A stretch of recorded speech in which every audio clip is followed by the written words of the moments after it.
হজে কেরান হলো সর্বোত্তম।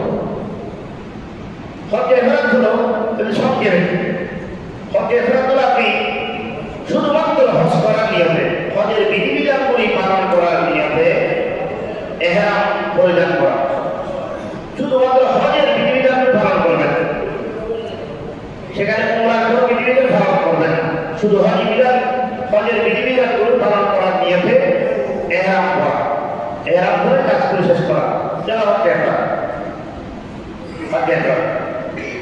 আর হজের নামাজ হলো প্রথমে উমরা করার জন্য, উমরার কাজগুলি সম্পাদন করার নিয়তে ইহরাম পরিধান করে ওই ইহরামে অবস্থায় উমরার কাজগুলি সম্পাদন করে ইহরাম করে ফেলবে, করে আবার হজের বিধিবিধান পালন করার নিয়তে পুনরায় আবার ইহরাম পরিধান করে হজের বিধিবিধানগুলি পালন করা, যেন হাতে টাকা এবং বড় বড় হজ হলো দুটো হয়ে গেছে, যার কারণে হচ্ছে হেরামের তুলনায় উত্তম।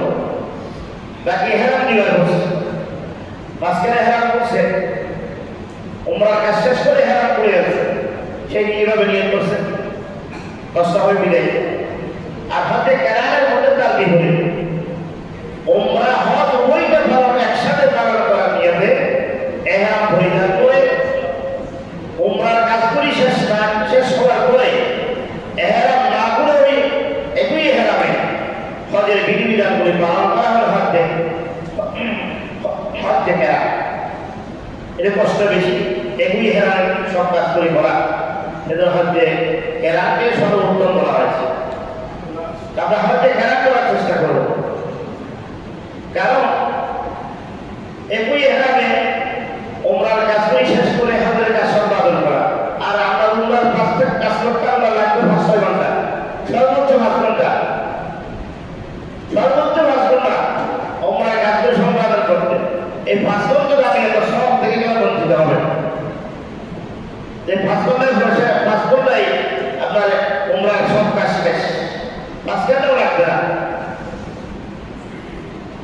শুধু আপনি হেরাম করলেন, হেরাম করলেন, হেরামের পরে যে তাওয়াফ করলেন, সাই করলেন, খলাত করলেন, যে আমরা উমরা কাজ শেষ, এখন আপনি রুমে গিয়ে হেরাম করলেন, গোসল করলেন, হজের বিধিবিধান পালন করার নিয়ে আমার হেরাম আমাদের মসজিদে আইসা দিন, সেখান থেকে নিয়ত করে আবার আসবেন, এই সব মিলে আপনার কয়েক ঘন্টা লাগবে, কয়েক ঘন্টা একটু কষ্ট করে ওই হেরামটা রাখবো, ওই হেরাম দিয়ে যদি আপনি হজের বিধিবিধান পালন করতে পারেন, একটু কষ্ট হবে, তাহলে হজে কেরাম আপনার আদায় হলো, আপনি সবাব বেশি করেন।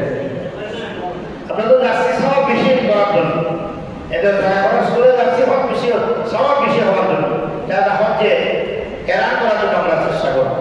আল্লাহ আমাদেরকে তৌফিক দান করেন। হজে ইহরাম করেন, চাই হজে তামাত্তু করেন, হজে কেরাম করেন, কিন্তু বিদেশ নিয়ম ফরজ ওয়াজিব একই। হজের মধ্যে ফরজ হলো মাত্র 3টি, হজের মধ্যে শুধুমাত্র 3টি ফরজ, উমরার মধ্যে 2টি ফরজ, হজের মধ্যে 3টি ফরজ। যে আমরা তো নামাজ আদায় করতে আসছি, ফরজ কয়টি? 13টি ফরজ।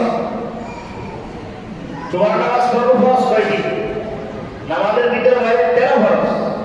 ফজর নামাজ পড়তে আসছি আমরা, নামাজের ভিতরে বাইরে 13 ফরজ।